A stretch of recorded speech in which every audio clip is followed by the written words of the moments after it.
Ejong kidu kwani pati dalago ai moto ke yurumi ku akpata iliro. E ba une do me ako.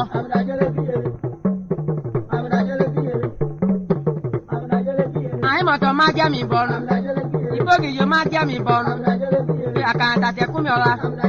Mu tele meli agbele me. Kodo kodo abele kodo pa. Imoto ma gbadule ni igbonu jenu. Apanu lo ma wa yanu.